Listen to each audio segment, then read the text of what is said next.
Las puertas de los cielos se abren y la señal de Hosana en línea se extiende por todo el universo con el mensaje de Dios que llega como refrigerio espiritual para el alma sedienta. Hosana en línea con Carlos Fernando Daza. Disfrútalo en el calor de tu hogar con tu familia. ¿A dónde iré si solo en ti encuentro mi esperanza? Si solo tú eres quien sana mis heridas y aún en mi adversidad veo tu fidelidad.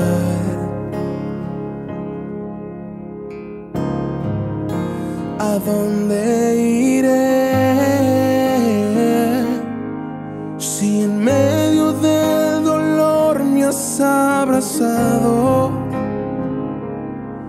Si mis lágrimas tú las has secado, no hay otro lugar donde yo quiera estar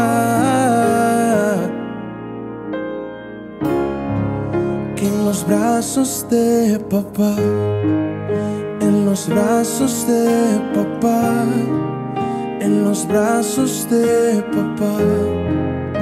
Yo no me quiero ir de los brazos de papá, de los brazos de papá, yeah, de los brazos de papá. Yo no me quiero ir.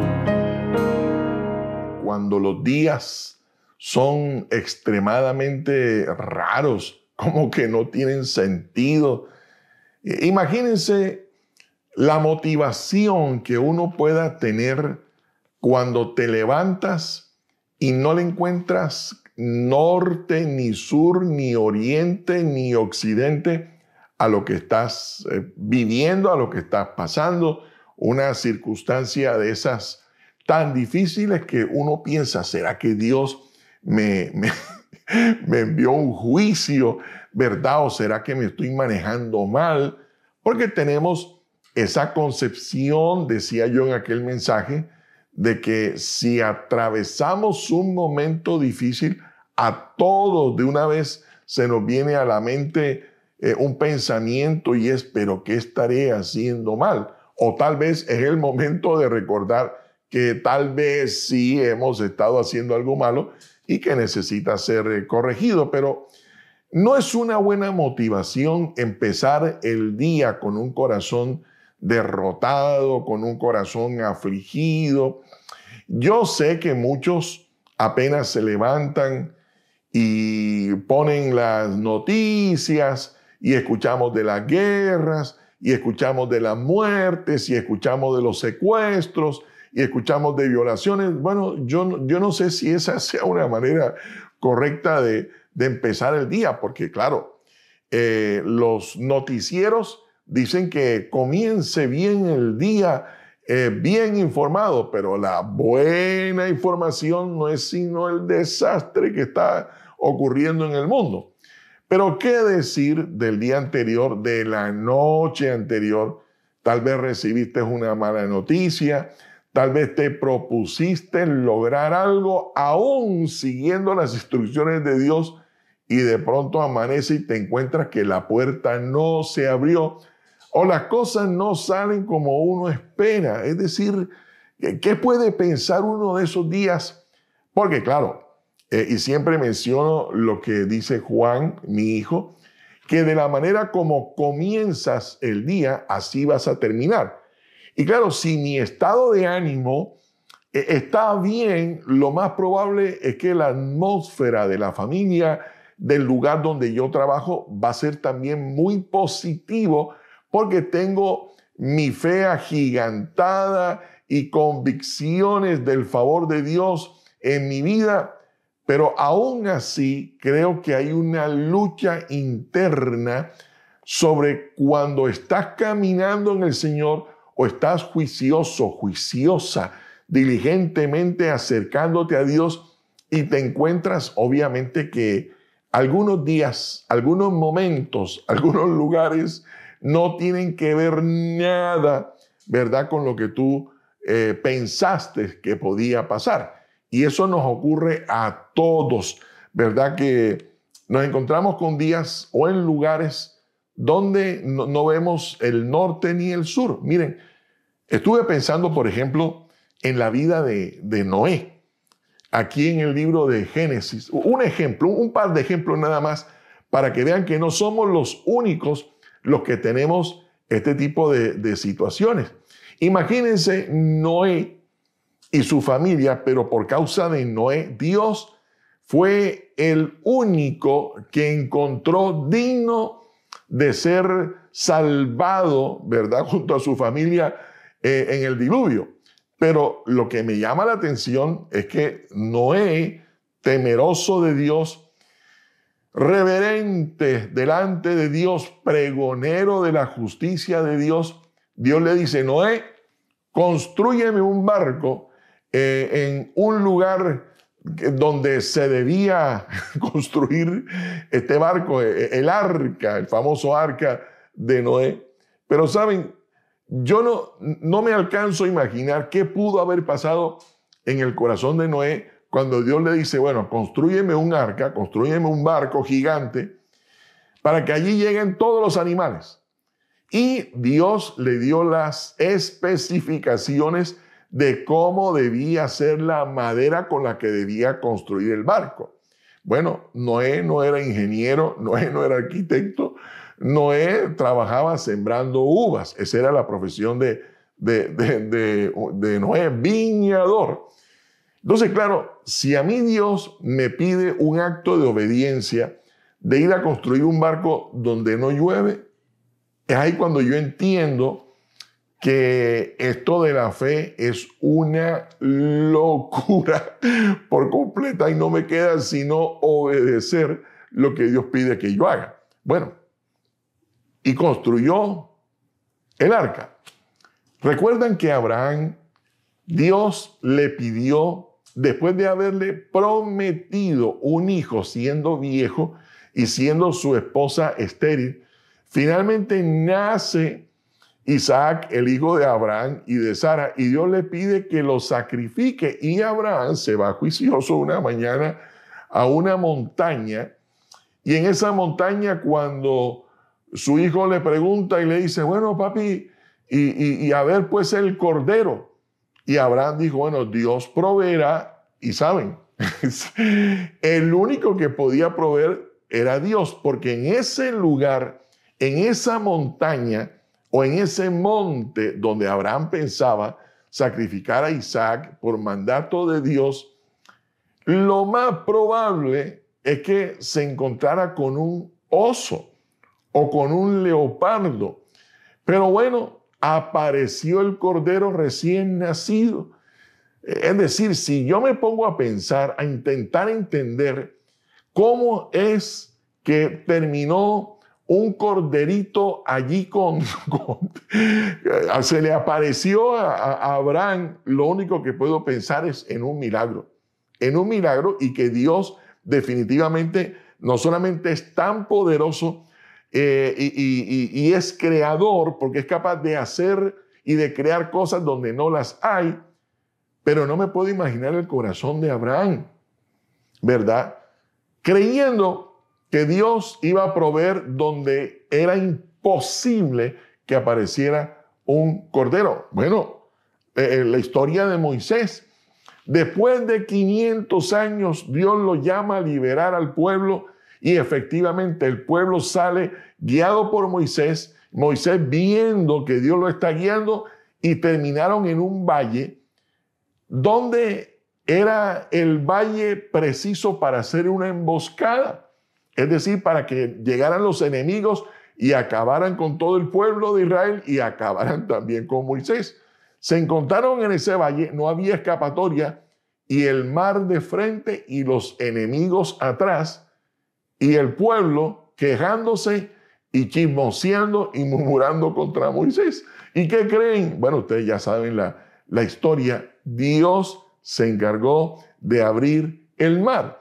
Pero donde voy es que es inentendible, ¿verdad? Un lugar para hacer un barco donde no llueve es una locura, ¿verdad? Un sacrificio que por acto de fe y de obediencia va Abraham, pero que no hay corderos, y que él en un acto de fe dijera que efectivamente Dios proveería, y Dios proveyó, liberar a un pueblo y llevarlo a un valle donde iban a ser emboscados con el mar de frente y encontrarse con que al final Dios abrió el mar.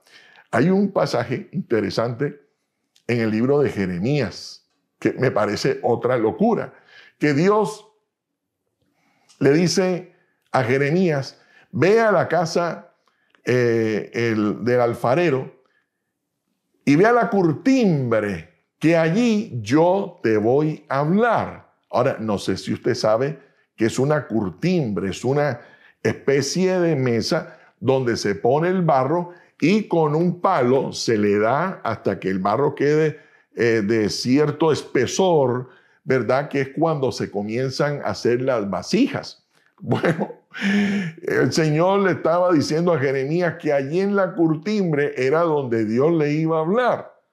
Eso es como si el Señor nos anunciara que es a través del dolor donde Él nos va a hablar al corazón, cuando necesitamos una palabra de parte de Él para tomar alguna decisión. Eso es una locura. Pero yo diría que el pasaje que pues estos días me ha dado como vuelta en el corazón, que me parece raro. Me parece que Dios tiene muy buen humor, definitivamente, decía una amiga mía.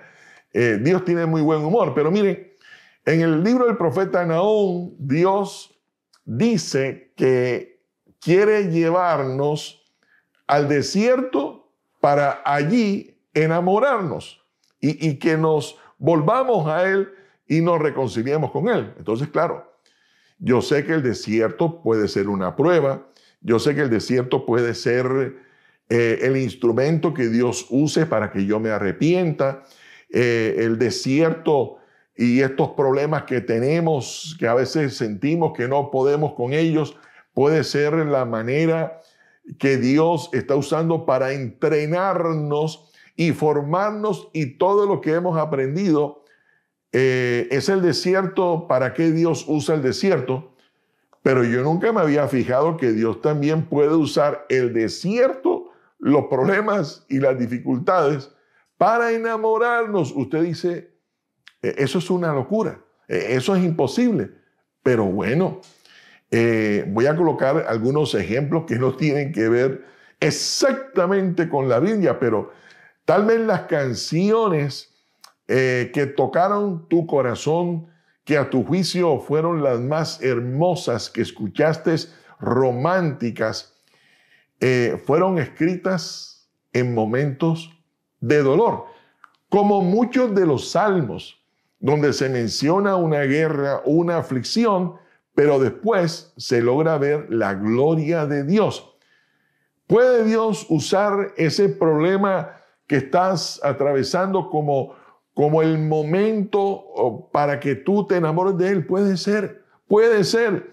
¿Cuántas oraciones de dedicación, de pasión, de entrega, de rendición, de compromiso a servir, de compromiso a dar, no hemos hecho en un momento de aflicción, ¿verdad? Hemos dicho: Señor, si tú me sacas de este lío en el que yo me metí, Señor, si tú me sacas de este problema, yo te prometo que todos los días me voy a levantar a pasar tiempo en tu presencia. Entonces, no me es indiferente a mí, lo creo con todo mi corazón, que Dios use esos días raros que enfrentamos para enamorarnos de Él. Bueno, con esto obviamente pretendo animarles a que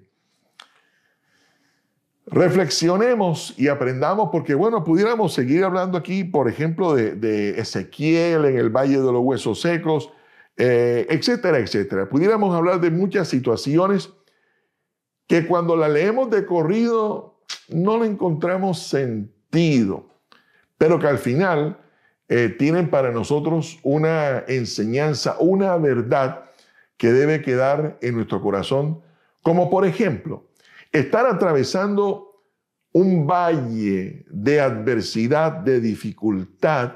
Eso no define cómo me va a ir. Si hoy estamos pasando un mal momento, no significa que el final de este momento difícil va a ser una derrota. Yo quiero ponerlo allí en el fondo de tu corazón. Un mal día, un mal momento, una adversidad no define mi bendición. Puedes estar sintiéndote en el peor momento de tu vida, pero eso no define tu bendición, no significa que no la vas a recibir. En segundo lugar, yo te animo a que decidas confiar en lo que Dios dice, en lo que Dios promete para nosotros en momentos de adversidad. En estos momentos, como lo dijo David, tenemos que recordarnos que el Señor está con nosotros, que el Señor es nuestra fortaleza, que el Señor nos va a sacar adelante, que el Señor va a enviar su ángel, que el Señor enviará provisión. Y si tú dices, no, pero es que llevo varios días y yo no veo la respuesta, el Señor te va a responder, el Señor nos va a proveer, el Señor enviará el Cordero. Si no hay manera humana de que ocurra algo, Dios se encargará de enviarte el Cordero, el Señor se encargará de enviar los animales que van en el barco que estás construyendo, el Señor va a abrir el mar, el Señor te va a usar, el Señor te va a proveer, te va a proteger. No importa en qué nivel doloroso de la adversidad estás. Aquí nosotros tenemos que recordarnos lo que el Señor dice, que Él sabe lo que es conveniente, que Él sí está presente, que el Señor sabe lo que me va a responder. Aún, dice el apóstol Pablo, que si la razón de lo que me está pasando puede ser un ataque del enemigo o una equivocación mía, yo tengo que recordarme que a los que amamos a Dios, todo nos ayuda para bien. Todo lo que nos esté pasando, que fue un enemigo, una enemiga o alguien que me hizo algo, a los que amamos a Dios, todo nos ayuda para bien. Pecaste, con el arrepentimiento, como aprendíamos recientemente, tú puedes regresar a la casa del Padre y Dios Todopoderoso puede convertir tu error en una bendición. Recuérdate todos los días, que Dios tiene un plan bueno y que Él va a cumplirlo. Dios va a cumplir su plan en cada uno de nosotros. Sí lo va a cumplir, sí lo va a cumplir, sí te va a cumplir. Y yo te animo a que cada mañana, independientemente del color del sol o de la oscuridad, tú te recuerdes, el Señor tiene un plan conmigo, es bueno, lo va a cumplir, yo lo voy a esperar. Y si me ha puesto a esperar, voy a esperarlo. Pero Él nos va a cumplir. Familia querida, les envío un gran abrazo. En nombre de mi esposa, de mis hijos. Nos vemos pronto en nuestra próxima transmisión. Recuerden, esto es Osana en línea, iglesia en casa y en familia. No se desanimen, el Señor está con nosotros siempre. Un gran abrazo. Tu fidelidad es grande. Tu fidelidad